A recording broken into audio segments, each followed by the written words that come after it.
வயிறு மற்றும் கல்லீரல் சம்பந்தப்பட்ட பிரச்சனைகளுக்கு ஆகஸ்ட் 15 முதல் 31 வரை இலவச முகாம். Prime Indian hospital, Chennai. Mullaperiyar அணை பின்னணியில் எழுதப்பட்ட நீர் அதிகாரம் நாவல் இப்போது ஆடியோ ஃபார்மேட்ல விகடன் பிளேல. விகடன் ஆப்பை இன்ஸ்டால் பண்ணுங்க. பிளே ஐகானை கிளிக் பண்ணி நீர் அதிகாரம் நாவலை லிசன் பண்ணுங்க.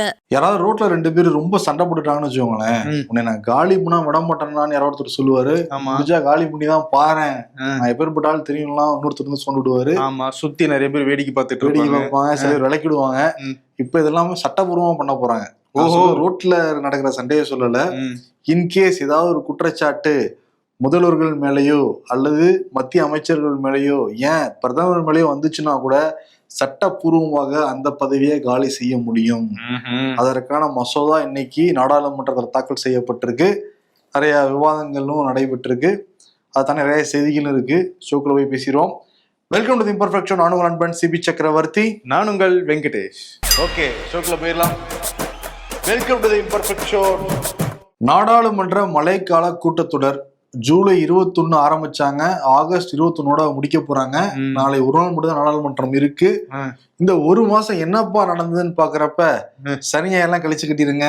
எதிர்கட்சிகள் சார் போராட்டம் பண்ணாங்க, அதெல்லாம் கழிச்சு கட்டினா ஒரு சில நாட்கள் மட்டும்தான் ரொம்ப ஒரு சுமூகமாக ஒரு ஆக்கப்பூர்வமா நடந்திருக்குன்னு சொல்லலாம். குறிப்பா சொல்லணும்னா அந்த ஆபரேஷன் சிந்தூர், அதை பத்தி வேணா டீட்டெயிலா வந்து பேசினாங்க எல்லாருமே. ஆமா, அதுலயும் பிரதமர் சொல்ல வேண்டிய விஷயத்தெல்லாம் சொல்லாம ஃபில்டர் பண்ணி தான் பேசிட்டு போனாரு. அப்புறம் பிரதமர் மோடிக்கு ஆபரேஷன் சிந்தூருக்காக பாராட்டு விழா எல்லாம் நடத்துறாங்க. இதெல்லாம் தான் நடந்துச்சு. ஆமா, இப்ப என்னன்னா நாளைக்கு முடிய போகுது இல்ல, இன்னைக்கு ஒரு மசோதாவா தாக்கல் பண்ணியிருக்காரு உள்துறை அமைச்சர் அமித்ஷா. அந்த மசோதா 3 மசோதாவா வந்து பிரிச்சுக்கலாம். ஒன்னு வந்து யூனியன் பிரதேச அரசு திருத்த மசோதா, அரசியலமைப்பு 130 அந்த திருத்த மசோதா 2025, ஜம்மு அண்ட் காஷ்மீர் மறுசீரமைப்பு மசோதா. இந்த மசோதாக்கள் என்ன சொல்ல வராங்க அப்படின்னா, ஏதாவது ஒரு குற்றச்சாட்டுல முதல்வரோ மத்திய அமைச்சரோ பிரதமரோ கைது செய்யப்பட்டா அந்த வழக்குல அவங்களுக்கு 5 ஆண்டு சிறை தண்டனை கிடைக்குங்கிற பட்சத்துல 30 நாட்கள்ல அவங்க சிறையில் இருந்தாலே 31வது நாள் அவங்க பதவி நீக்கம் செய்யப்படுவாருங்கிற மசோதா. ஏன் நாடாளுமன்றம் நடந்துகிட்டு இருக்கப்ப நீங்க இதெல்லாம் பண்ணிருக்கலாம். கடைசி நேரத்துல நம்ம எக்ஸாம் எழுதுவோம்ல, லாஸ்ட் 5 மினிட்ஸ்ங்கிறப்ப எழுதி தள்ளுவோம். அந்த மாதிரி லாஸ்ட் 2 டேஸ்ங்கிறப்ப அப்பதான் தாக்கல் பண்ணிக்கிட்டு இருக்காங்க. அப்பதானே நீங்க கேள்வி கேட்க மாட்டீங்க, விவாதமும் நடத்த தேவையில்ல. சோ அந்த அடிப்படையில இதை வந்து அங்க தாக்கல் பண்ணிருக்காங்க. ஆமா, அதுக்கு பிஜேபி என்ன சொல்றாங்கன்னா, நாங்க வந்து ஒரு அரசியலமைப்பு சட்டப்படி நம்ம எல்லாம் இயங்கணும். முதல்வர்களும் பிரதமரும் வந்து குற்றச்சாட்டுகளுக்கு அப்பாற்பட்டவங்க கிடையாது. அவங்க குற்றச்சாட்டு வச்சா கைது பண்ணிட வேண்டியதானு சொல்றாங்க. இன்னைக்கு பிரியங்கா என்ன சொல்றாங்கன்னா, பாருங்க 30 நாட்கள் கைது பண்ணி வச்சாலே இது வந்து நீதிமன்றம் தலையிட்டு தீர்ப்பு கொடுத்ததுக்கு பிறகு பண்ணா ஓகேங்களா. 30 நாட்கள் கைது பண்ணி வச்சாலே பதவி நீக்கம் செய்யப்படுவாங்க அப்படின்னா என்ன அர்த்தம்? இவங்களுக்கு பிடிக்காதனால கைது பண்ணி உள்ள வச்சுட்டாலே பதவி நீக்கம் வந்து செஞ்சிடலாம். இதை வச்சு அமலாக்கத்துறை வந்து கெஜ்ரிவால் அப்படிதான் வச்சாங்க, ஹேமந்த் சோரன் அப்படிதான் ஜெயில வச்சாங்க. அவங்கெல்லாம் வந்து இனிமேல் 30 நாள் சிறையில இருந்தாலே அவங்களுடைய பதவியை இழக்க வேண்டிய சூழ்நிலை ஏற்படும். சரி, அந்த 30 நாள்ல அமலாக்கத்துறையோ சிபிஐயோ சரியா அந்த வழக்கு நடத்துவாங்களான்னு கேட்டா இல்ல, அதுவும் வாய்தா மேல வாய்தாவா வாங்கி அந்த 30 நாளையும் ஈஸியா கடத்திடுவாங்க. சோ இனிமேல் எல்லா எதிர்கட்சி முதலமைச்சர்களுக்கும் பாதுகாப்பு இல்லாத ஒரு சூழ்நிலை ஏற்படுது அப்படின்னு எதிர்கட்சிகள் குற்றச்சாட்டு வைக்கிறாங்க. இன்னைக்கு ஆனா தாக்கல் பண்ணிடுறாங்க. அதே மாதிரி வந்து சாருங்கிற விவாதிக்கணும்னு சொல்லிட்டு எதிர்கட்சிகள் தொடர்ந்து கோஷம் போட்டாங்க, ஒத்திவைக்கப்பட்டது. அதே மாதிரி நிறைய பேர் பேனர்லாம் வந்து கொண்டு வந்தாங்க நாடாளுமன்றத்துக்குள்ளார. அது வந்து ஓம் பிர்லா மக்களவை சபாநாயகர் அப்படிலாம் பேனர்லாம் எடுத்துட்டு வரக்கூடாது, அதுக்கெல்லாம் தடை அப்படின்லாம் கூட வந்து சொல்லியிருந்தாரு. ஆமா, இப்ப நாளை ஒரு நாள் தான் இருக்கு, என்ன பண்ண போறாங்கன்னு வெயிட் பண்ணி நம்ம பார்க்கணும். இதுக்கு நடுவில் வந்து துணை குடியரசுத் தலைவர் என்டிஏவுடைய வேட்பாளர் சிபி ராதாகிருஷ்ணன், பிரதமர் மோடி, அதற்கு பிறகு உள்துறை அமைச்சர் அமித்ஷா, நட்டா, ராஜ்நாத் சிங், பெரிய படையே கிளம்பி அதிமுகவை சேர்ந்த தம்பிதுரை, இவங்க எல்லாரும் சேர்ந்து, அதே மாதிரி இங்க சந்திரபாபு நாயுடு கட்சி, நிதிஷ்குமார் கட்சி எல்லாரும் சேர்ந்து போய் அபிடவிட் தாக்கல் பண்ணாங்க. நான் சிபி ராதாகிருஷ்ணன் கொடுப்பாருன்னு பார்த்தேன், அத கூட நான் தான் கொடுப்பேன் அப்படின்னு சொல்லிட்டு பிரதமர் மோடி தான் வந்து கொடுக்குறாரு. எனக்கு கன்ஃபியூஸ் ஆயிடுச்சு. பிறகு இவரே வேற, ஏன்னா எப்பயுமே நிப்பாங்க கூட, ஆனா சம்பந்தப்பட்டவர் தான் வந்து கொடுப்பாங்க. அதை மறைமுகமா சொல்றாரு, உங்களுக்கு தான் அந்த பதவி இருந்தாலும் நாங்க சொல்றதுதான் நீங்க கேட்கணும் அப்படிங்கிறதுக்காக அவருக்கு தாக்கல் பண்ணியிருக்காரு. இன்னொன்னு என்னன்னா, பிரதமர் மோடி எல்லா இடத்துலயும் அவரு தான் இருப்பாரு. கல்யாண வீடுன்னா அவரு தான், வேற வீடுனாலும் அவரு தான் அப்படிங்கிற மாதிரி இருக்கும்ல. எல்லா இடத்துலயும் நான் தான் சென்டர் ஆஃப் அட்ராக்ஷன் அப்படின்னு சொல்றாரு போல தெரியுது. இன்னொரு பக்கம் சுதர்சன் ரெட்டி அவர் வந்து தயாராயிட்டாரு. நாளையோட முடியுது அந்த வேட்புமனு டேட்டுமே. அவர் என்ன சொல்றாருன்னா எம்பிக்கா தேர்ந்தெடுக்க போறாங்க. இப்ப என்டிக்கு அதிகமா எம்பி இருக்கிறதுனால ஜெயிச்சிருவாங்களாம், அப்படி கிடையாது. இப்ப 2 பேருக்கும் நாளைக்கு 3வது ஒருத்தர் கூட வந்து போட்டியிடலாம், எலெக்ஷன் எல்லாம் தெரியணும் நம்பிக்கையோட இருக்காரு சுதர்சன். திடீர்னு சந்திரபாபு நாயுடு நம்ம ஆந்திராவை சேர்ந்த ஒருத்தர் வந்து நிக்கிறாரு அப்படின்னு அந்த பாசத்துல கூட ஓட்ட மாத்தி போடலாம், இப்படிலாம் ஒரு கணக்கு இருக்கு, பேசிக்கிட்டு இருக்காங்க. சோ அதனால என்ன வேணா நடக்கலான்றதுனாலதான் தேர்தலுக்காக வெயிட் பண்றாங்க. ஆமா, டெல்லியினுடைய முதலமைச்சர் ரேகா குப்தா அவங்கள வந்து ஒரு நபர் தாக்கி இருக்காரு. ஸோ முதலமைச்சரே தாக்குறது புதுசா அப்படின்னு கேட்டீங்கன்னா, டெல்லியில வந்து ரொம்ப பழசு. ஏன்னா அரவிந்த் கெஜ்ரிவால் ஏகப்பட்ட அறைகளை வாங்கியிருக்காரு, இங்கெல்லாம் அவர் மேல வீசியிருக்காங்க. இந்த சம்பவம் எப்படி நடந்துச்சு அப்படின்னா, டெல்லியுடைய முதல்வர் தன்னுடைய வீட்டுக்கே வந்து மக்கள் புகார் கொடுக்கலாம் அப்படின்னு அப்பப்போ இந்த மாதிரி ஒரு நிகழ்வு நடத்துறாங்க.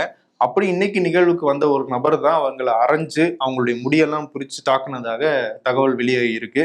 ஸோ அந்த நபர் ராஜேஷ் சக்காரியா அப்படின்னு சொல்லப்படுது. அவர் குஜராத்தை சேர்ந்தவரா, ஆனா டெல்லியில இருக்காரு போல இருக்கு. அவர் ஒரு நாய் விரும்பி அப்படிங்கிற தகவல்லாம் வருது. இப்ப சமீபத்துல உச்சநீதிமன்றம் டெல்லியில இருக்கிற தெருநாய்களை எல்லாம் அப்புறப்படுத்தணும் அப்படின்னு ஒரு தீர்ப்பு கொடுத்தாங்க இல்லையா. இவங்க நாய்களுக்கு சரியான தடுப்பூசி போட்டு எல்லாம் மெயின்டைன் பண்ணியிருந்தா ஏன் நீதிமன்றம் இப்படி ஒரு தீர்ப்பை கொடுக்க போகுது அப்படிங்கிற ஒரு கோபத்துலதான் அவர் வந்து முதலமைச்சரை தாக்குனதாக முதல் கட்ட தகவல்லாம் சொல்லுது. அவர் உடனடியாக அந்த பாதுகாவலர்கள்லாம் தடுத்து கைது பண்ணி கொலை முயற்சி வழக்கெல்லாம் பதிவு பண்ணியிருக்காங்க. முடி இழுத்ததுக்கு பிறகு அடிச்சதுக்கு பிறகு தடுத்து நிப்பாட்டிருக்காங்களா? ஆமா, அதுதான் பாத்தீங்கன்னா பொதுவா சொல்லுவாங்க இந்த நாட்டுல பெண்களுக்கே பாதுகாப்பு இல்லை அப்படின்னு சொல்லி பாஜக எதிர்கட்சிகள் இருக்கிற மாநிலங்கள்லாம் சொல்லுவாங்க. இப்ப டெல்லியில முதலமைச்சருக்கே வந்து, அதுவும் ஒரு பெண்ணுக்கே இந்த மாதிரியான பாதுகாப்பு இல்லை. மத்திய அரசு அமித்ஷா தான் வந்து போலீஸ் பாதுகாப்பு கொடுத்துக்கிட்டு இருக்காரு. என்ன பாதுகாப்பு கொடுக்குறாருன்னு தெரியல. அதான் ஜம்மு அண்ட் காஷ்மீர்ல கொடுத்தாரு பெஹல்காம்ல, அதையும் நம்ம வந்து பார்த்தோம்ல. ஆமா, ஓகே. அதே மாதிரி நேற்று சீனாவுடைய வெளியுறவுத்துறை அமைச்சர் பிரதமர் மோடி சந்திச்சு பேசியிருக்காரு. அதுக்கு முன்னாடி இந்தியாவுடைய வெளியுறவுத்துறை அமைச்சர் ஜெய்சங்கரும் சீனாவோட வெளியுறவுத்துறை அமைச்சரும் சந்திச்சு வந்து பேசியிருந்தாங்க. ஆமா, ஏன்னா இது ரொம்ப முக்கியமான சந்திப்பா பார்க்கப்படுது. சீனாவுடைய வெளியுறவுத்துறை அமைச்சர் வாங்கி அவர் வந்து பிரதமர் மோடியை சந்திச்சு பேசினதுக்கு பின்னாடி பிரதமர் வந்து ஒரு அறிக்கையை கொடுத்திருந்தாரு. இந்தியாவுக்கும் சீனாவுக்கும் இடையிலான அந்த நல்லுறவு மேம்படுது அப்படிங்கிற மாதிரியான ஒரு ட்வீட்டை வந்து அவர் போட்டிருந்தாரு. இது எதன் பின்னணியில வருதுன்னா, டொனால்டு ட்ரம்ப் பாகிஸ்தான் பக்கம் இன்னும் ஆதரவை வந்து அதிகரிச்சிருக்காரு. அதே நேரம் நம்ம மேல அதிகமாக வரி விதிப்பு செஞ்சிருக்காரு. இப்போ இந்தியா வந்து சைனாவோட இருக்கிற அந்த பிரச்சனைகளை சரி பண்ணி ஒரு சுமூகமான உறவை மேற்கொண்டுட்டாங்க அப்படின்னா இந்தியாவினுடைய எல்லைகள்ல பிரச்சனை இருக்காது, சர்வதேச அரசியல்லையும் இந்தியாவுக்கு ஒரு சப்போர்ட் இருக்கு அப்படிங்கிற மாதிரியான ஒரு பாயிண்ட் ஆஃப் வியூ இதுல இருந்து வைக்கப்படுது. ஸோ அந்த ஆங்கிள் பார்த்தோம்னா இது வந்து ஒரு முக்கியமான சந்திப்பாக அமைஞ்சிருக்கு. மகாராஷ்டிரா மாநிலத்துல கடந்த 7 நாட்களாக கடுமையான மழை பெஞ்சிட்டு இருக்கு. மும்பை நகரம்லாம் கடுமையா பாதிக்கப்பட்டிருக்கு. வீடுகளுக்குள்ள தண்ணீர் போயிருக்கு, பொது போக்குவரத்து பாதிக்கப்பட்டிருக்கு. 7 நாளாக இப்படி ஒரு மழையை நாங்கள் வந்து பார்த்தது கிடையாது அப்படின்னு சொல்லி மும்பை மக்கள்லாம் வந்து கவலைப்படுற அளவுக்கு மழை பெஞ்சிட்டு இருக்கு. இன்னும் நாளைக்கு வரைக்கும் மழை பெய்யும் அப்படின்னு சொல்லியிருக்காங்க. ஸோ மழை நின்னாதான் என்ன பாதிப்பு ஏற்பட்டிருக்கு அப்படிங்கிற தெளிவான டீட்டெயில்ஸே தெரியும்னு சொல்றாங்க. சீக்கிரம் மகாராஷ்டிரா மீண்டு வரணும். மகாராஷ்டிரானா அடுத்து மாசம் நெருங்க நமக்கு வேற கற்குங்குது. சென்னையில் இருக்க நமக்கு என்னப்பட காத்திருக்கோ அந்த மழை. ஓகே, நம்ம வந்து அரசியல்வாதிகளை நம்புவோம், அவங்க இல்லாட்டி நமக்கு ஒருத்தர் நம்பி போட்டெல்லாம் ரெடி பண்ணிக்க வேண்டிதான். அதே மாதிரி பீகார்ல வாக்குரிமை பயணம் போய்கிட்டு இருக்கார் ராகுல் காந்தி. இப்ப தேர்தல் ஆணையம் பாஜகவும் தான் கூட்டணி வச்சிருக்காங்க, அது தெள்ளத்திலும் நமக்கு தெரியுது. இவங்க பிஜேபியும் தேர்தல் ஆணையம் கூட்டணி வச்சதுனால மட்டும்தான் மகாராஷ்டிரால, ஹரியானால, மத்திய பிரதேசத்துல ஜெயிக்க முடிஞ்சிருக்கு. மகாராஷ்டிரால நீங்க எடுத்து பார்த்துக்கோங்க, மக்களவை தேர்தலுக்கும் அடுத்து நடந்த சட்டமன்ற தேர்தலுக்கும் சில மாதம் தான் வித்தியாசம். சில மாதங்களுக்குள்ளார 1 கோடி வாக்காளர்கள் அதிகமாயிருக்காங்க. எப்படி அதிகமானாங்க? இப்படி கூட்டணி வச்சதுனால மட்டும்தான் அதிகமாயிருக்காங்கிற குற்றச்சாட்டை திருப்பி வச்சுக்கிட்டு இருக்காரு. ஆனா தலைமை தேர்தல் ஆணையர், இந்திய தலைமை தேர்தல் ஆணையர் ஞானேஷ்குமார் 7 நாளுக்குள்ளார அபிடவிட் ஃபைல் பண்ணணும் அல்லது மன்னிப்பு கேட்கணும். ராகுல் காந்தி 2 சாய்ஸ் தான் சொன்னாரு. அவர் 2 பண்ண போறது இல்லைங்கிறது தெரியுது. ஆமா, இப்ப பண்ணலன்னா என்ன பண்ணுவாரு அப்படிங்கறதுதான் பெரிய கேள்வி. ஞானேஷ்குமாரா? ஆமா, நான் பிஜேபி கிட்ட சொல்லிடுவேன் அப்படிங்கிறாரா தெரியல. இன்னும் ஏன்னா இன்னொரு பக்கம் மத்திய அமைச்சர் அனுராக் தாக்கூர் அவருமே குற்றச்சாட்டு வச்சாரு. அவர் மேல நீங்க எந்த விதமான நடவடிக்கையும் எடுக்கல, அவர்கிட்ட எந்த அபிடவிட்டும் கேட்கல, அப்ப இவரை மட்டும் ஏன் கேக்குறீங்க அப்படிங்கிறது தான் எதிர்கட்சிகள் வைக்கிற கேள்வி. அதான் பாரபட்சம் காட்டுறாங்கன்னு தெரியுது. அதான் இந்த வாக்கு திருட்டுங்கிறது பாரத மாதா மீது நடத்தப்பட்ட பெரிய தாக்குதல்ங்கிறாரு ராகுல் காந்தி. இன்னொரு பக்கம் ராகுல் காந்தி மன்னிப்பு கேட்கணும்னு பாஜக ஒரு வலியுறுத்தலை பண்ணிட்டே இருக்காங்க. இவ்வளவு நாள் வந்து தேர்தல் ஆணையத்தின் மேல நீங்க இப்படி ஒரு குற்றச்சாட்டு வைக்கிறீங்க, அதெல்லாம் போய் அதனால மன்னிப்பு கேட்கணும்னு சொன்னாங்க. இப்ப என்னன்னா மகாராஷ்டிராவை சேர்ந்த ஒரு செஃபாலஜிஸ்ட், அதாவது இந்த தேர்தல் வியூகங்கள்லாம் வகுத்து எந்தெந்த தொகுதிகளில் எந்தெந்த கட்சி ஜெயிக்கும், எந்தெந்த கட்சி ஆட்சி அமைக்கும் அப்படின்னு முன்கணிப்பு செய்வாங்க இல்ல, டேட்டாஸ்லாம் வச்சு, அவங்கள தான் செஃபாலஜிஸ்ட்னு சொல்லுவோம். அப்படி ஒரு பிரபலமான செஃபாலஜிஸ்ட் தான் வந்து சஞ்சய் குமார். அவரு சமீபத்துல ஒரு டேட்டா வெளியிட்டு இருந்தாரு. மகாராஷ்டிராவுல 2 தொகுதிகள்ல நாடாளுமன்ற தேர்தலோட சட்டமன்ற தேர்தலில் வாக்காளர்களுடைய எண்ணிக்கை 36% குறைஞ்சிருக்கு அப்படின்னு ஒரு டேட்டாவை சொல்லியிருந்தாரு. ஏன்னா இந்த 2 தேர்தலுக்கு இடையில ஒரு 5-6 மாசம் தான் இடைவெளி இருந்துச்சு. 5-6 மாசம் இடைவெளியில எப்படி கிட்டத்தட்ட 4-5 லட்சம் ஓட்டர்ஸ் வந்து குறைவாங்க அப்படின்னு ஒரு கேள்வி எழுப்பியிருந்தாரு. அந்த ட்வீட்டை போட்டு 2-3 நாள் கழிச்சு இல்ல நான் தெரியாம தப்பா போட்டுட்டேன் அப்படின்னு சொல்லி இப்ப அந்த ட்வீட்டுக்கு வந்து மன்னிப்பு கேட்டிருக்காரு.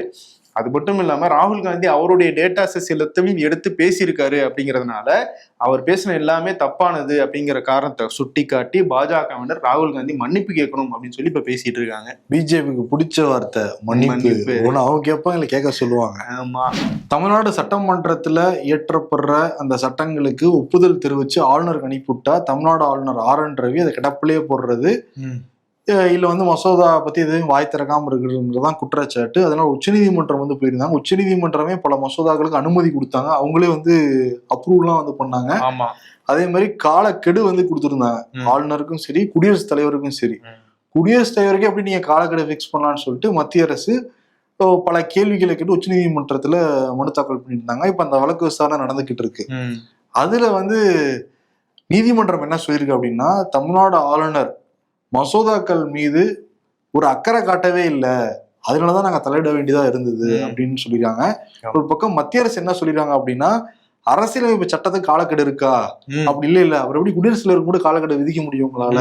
அதுக்காக நீங்க வந்து மசோதா மேல ஏறி எத்தனை வருஷம் உட்கார்ந்துகிட்டே இருப்பீங்களா அப்படிங்கறத நீதிமன்றம் கேட்கிற கேள்வி. அது குடியரசுத் தலைவர் அந்த இதுக்கு இன்னொன்னு என்ன உச்சநீதிமன்றம் பதில் சொல்லிருக்காங்க அப்படின்னா, ஒரு மசோதாவை கிடப்புல போட்டாங்க அப்படின்னாலே அந்த மசோதா நீக்கப்பட்டதாவோ ரத்து செய்யப்பட்டதாவோ எப்படி வந்து கருத முடியும்? இன்னொன்னு வந்து இந்த மக்களால் தேர்ந்தெடுக்கப்பட்ட சபைக்கு தான் அதிக அதிகாரமே தவிர தேர்ந்தெடுக்கப்படுற நபர்களுக்கு எப்படி அதிக அதிகாரம் தர முடியுங்கிற மாதிரி ஒரு கேள்வி.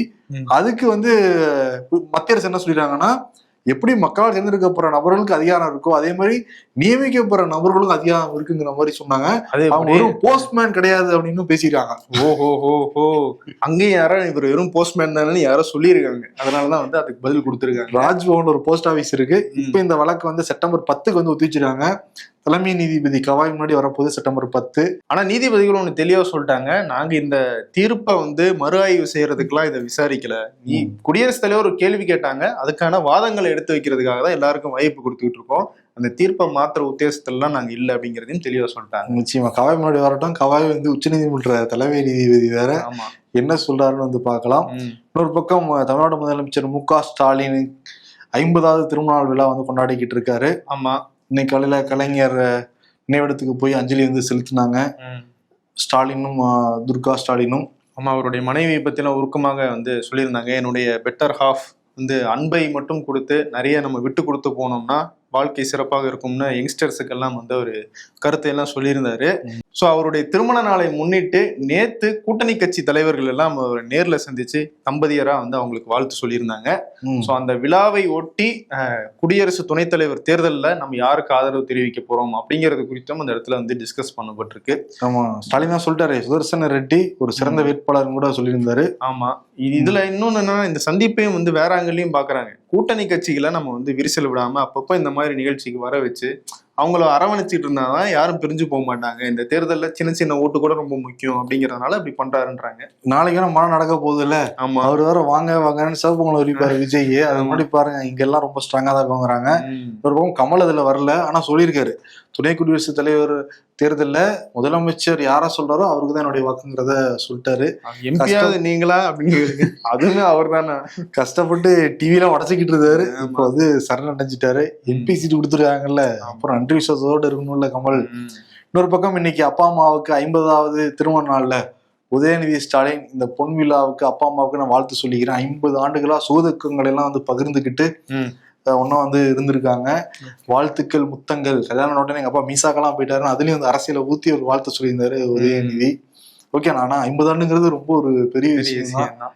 ஓகே, அதெல்லாம் பெரியவங்ககிட்ட நம்ம கத்துக்கணும். ராமதாஸ் கூட சொல்லியிருந்தாரு, இப்போ இவ்வளவு வருஷம் ஒன்னா இருக்கணும்னா பாத்துக்கோங்க, எவ்வளவு சண்டை வந்துருக்கும், எவ்வளவு தூரம் வந்துருக்கும், எல்லாம் ஒன்னா சேர்ந்து குடும்பத்தை நடத்தினாதான் அடுத்த கட்டத்துக்கு வந்து ஃபேமிலியை கொண்டு போக முடியும், அவங்களும் வந்து முன்னேற முடியும்னு வந்து எடுத்துக்கலாம். விஜயனுடைய மாநாடு பத்தி பேசணும். எப்படி நடந்துட்டு இருக்கான் ஏற்பாடெல்லாம்? ஏற்பாடு கடந்த 2 வாரமாக தடர்புடலாம் வந்து நடந்துகிட்டு இருக்கு. கெடா வெட்டென்ன எல்லாம் பண்ணிக்கிட்டு இருந்தாங்க. இப்போ 1.5 லட்சம் இருக்கைகள் போடப்பட்டிருக்காங்க. அந்த 1.5 லட்சம் இருக்கைகள்ல 5 பேர்ட்ட கேட்டிருக்காங்க இவங்க.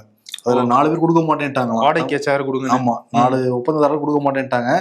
ஒருத்தர் மட்டும் தான் கொடுக்க முன் வந்துருக்காரு. மீதி சேர்கள் கேரளால இருந்து வாங்கிட்டு வந்து போட்டிருக்காங்களாம். அதே மாதிரி இன்னைக்கு பாக்குறப்ப இந்த ஸ்ரீவில்லிபுத்தூர்ல விஜய் பேனர் கட்ட போய் ஒரு இளைஞர் வந்து மின்சாரம் தாக்கி இறந்து போயிருக்காரு. அதே மாதிரி இன்னைக்கு 100 அடி ஒரு பெரிய கம்பம், அது அந்த கம்பத்துல இருந்து கொடியெல்லாம் இருக்கான்னு சொல்லிட்டு எல்லாம் செக் பண்ணிக்கிட்டு இருக்கிறப்ப அப்பதான் வந்து என்ன ஆனது கொடியேற்றி வச்சுட்டு போனாப்புல சில ஒரு 10 நிமிஷம் அரை மணி நேரத்திலேயே வந்து அந்த 100 அடி கொடிக்கம்பம் வந்து சாஞ்சு வந்து ஒரு கார் மேல விழுந்திருக்கு. நல்ல வாய்ப்பா அந்த கார்ல யாருமே இல்லை, ஆனா கார் வந்து நசுங்கிருக்கு. இப்ப பாதுகாப்புக்கு ஒரு சின்ன ஒரு அச்சுறுத்தல் ஏற்பட்ட மாதிரி பாக்குறாங்க இந்த விஷயத்துல. ஏன்னா அங்கங்க ஒண்ணு நடந்துகிட்டு இருக்கு அப்படின்னும் போது இதெல்லாம் ஒன்னா ஆர்கனைஸ் பண்ணி கூட்டு போறது பெரிய டாஸ்க் தான். ஆமா, அதே மாதிரி ரேம்ப் வாக் வரப்ப யாரும் தாவிடக்கூடாதுன்னு சொல்லிட்டு நல்ல ஒரு கேப் விட்டு அந்த ரேம்ப் வாக்கே வந்து இது பண்றாங்களாம். நம்ம பார்த்தோம், அவர் வந்து கார்ல போனாங்கன்னா டக்குன்னு மேலே ஏறிடுறாங்க, மரத்துல இருந்து குதிச்சிடுறாங்க, கை கொடுக்க வராங்க. அப்படிங்கிறதுனால பலத்த பாதுகாப்பு போடப்பட்டிருக்காங்க. விஜய் வந்து 40 நிமிஷம் ஸ்பீச் கொடுக்கறதுக்கு தயாராகிட்டு இருக்காராம் அவரு. எல்லாத்தையும் பேசி பார்த்துட்டு இருக்கிறதாவும் தகவல். அதுலயாவது இந்த கவினுடைய கொலை அதை பத்தி எல்லாம் பேசுவாரா? நிறைய எழுதி கொடுத்ததா சொல்றாங்க. நிறைய பேர் எழுதி கொடுத்துருவாங்களாம். அது யார் எழுதி கொடுத்ததை பேச போறாருன்னு இப்ப எழுதி கொடுத்தவங்களே ஒரு டவுட் இருக்கு.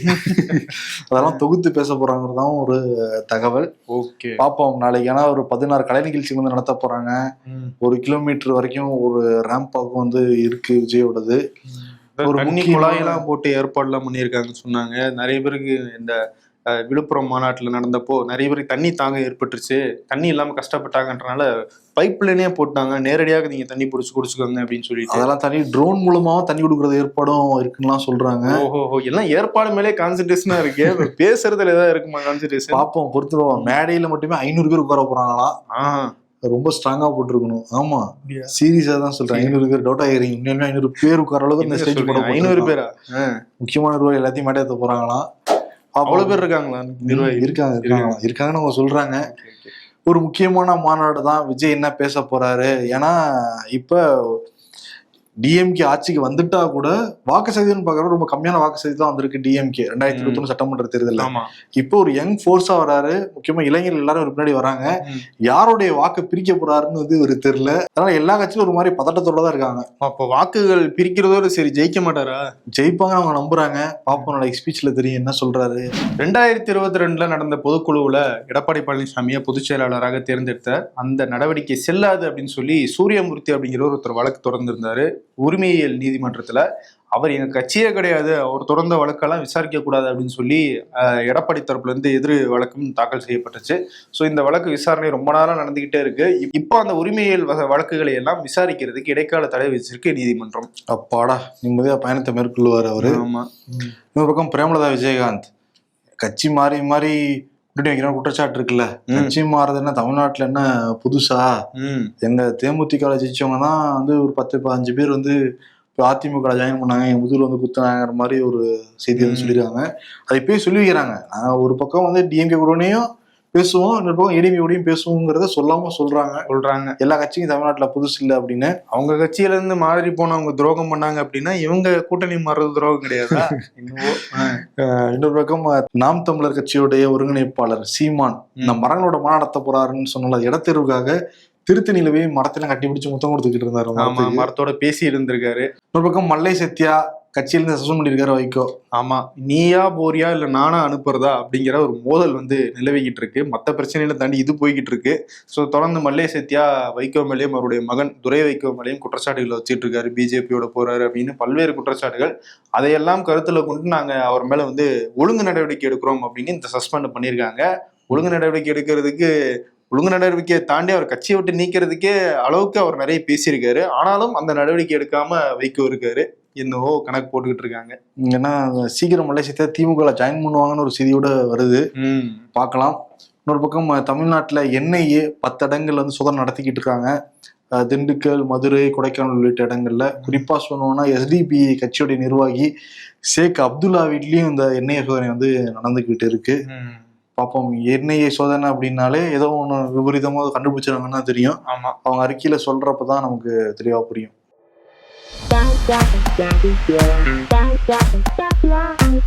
எந்த படம் ரிலீஸ் ஆனாலும் அதை பார்க்காமே மீடியாவுல கழுவி ஊத்துறியே, ஏன்னே, யாருனே நீ? அப்படிதான் கழுவி ஊத்துவேன். என்னைக்கு பாப்கார்ன் விலையை 10 ரூபாய் குறைக்கிறாங்களோ அப்பதான் நிறுத்துவேன். திடீர் reviewers in childhood teacher shut up your mouth சட்டி பானைய கவுத் அப்படின்னு நம்ம மைண்ட் வாய்ஸ் வரும்.